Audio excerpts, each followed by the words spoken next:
talk about some of the games from Week 13. Unfortunately, we got to start with the Browns. They lost again, 30-23. But I will say they fought back in this game, and I thought Brady Quinn had one of his better games, even though it's probably against San Diego's second-string defense. But I'm gonna talk to our resident Browns fan first. Was there anything that you found from that game that was something encouraging? Yeah. Well, the one thing about it was Brady Quinn. It seemed like the game is starting to slow down a little bit for him. He seems more comfortable in the pocket. And but other than that, I mean, things still same old. They keep talking about this progression they're making throughout the season. I think they're just delusional. And but other than Brady Quinn just starting to develop a little more, there really isn't nothing else to be that optimistic about.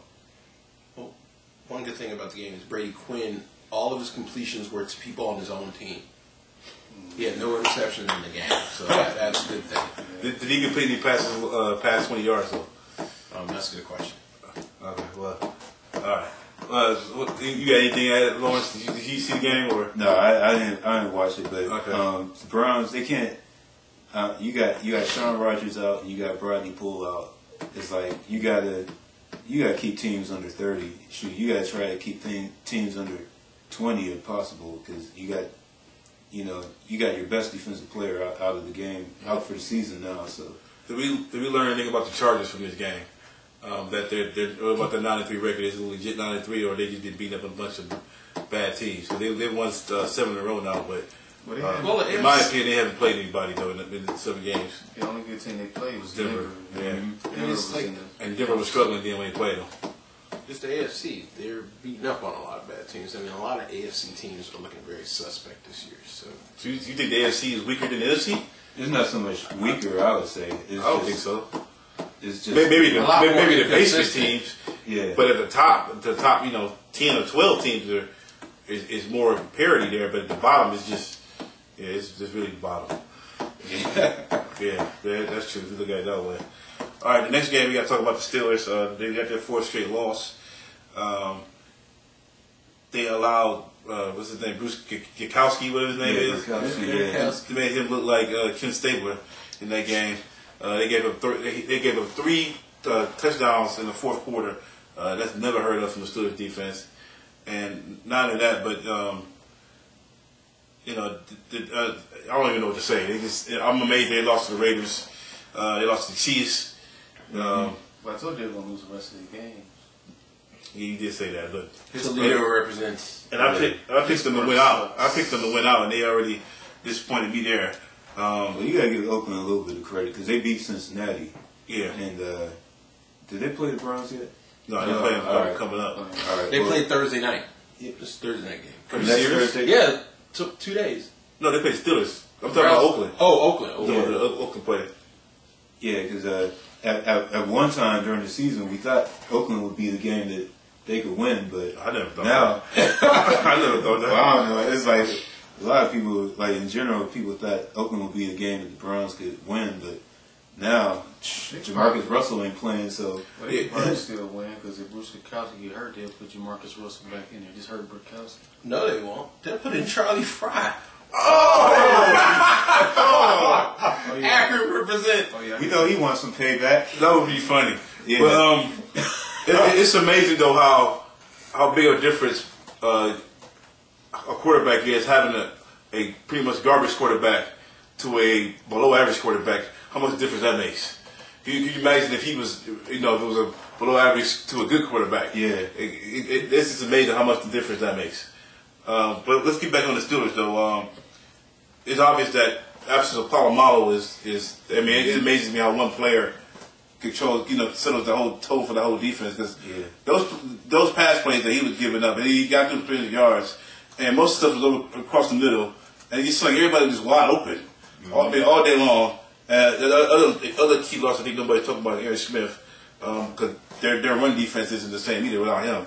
So It just shows how good Polamalu is. yeah. Well, do you guys think that the Steelers can turn things around and bounce back and still get in the playoffs? No. Oh, That's a big fat no. I think we'll see after this Browns game because ESPN trying to hype it up like there's going to be some awesome upset. I think the Steelers are still. I mean, this is ahead of schedule, but I think the Steelers are going to pull it out somehow off of some BS or some what they call. But Well, the Steelers. We'll talk about that later. We don't want to go to that. That's on the docket for later. Let's go on to the next game though.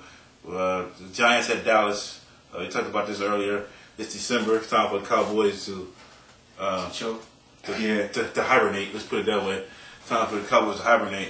What do we learn about? What do we learn in this game? Did we learn more about the Giants, or they still have nothing to make a run, or was that just we got to get the Cowboys being the Cowboys in December? The Giants still not going anywhere. We just learned. I mean, we learned more from the Giants that they still have some left in the tank. We already know.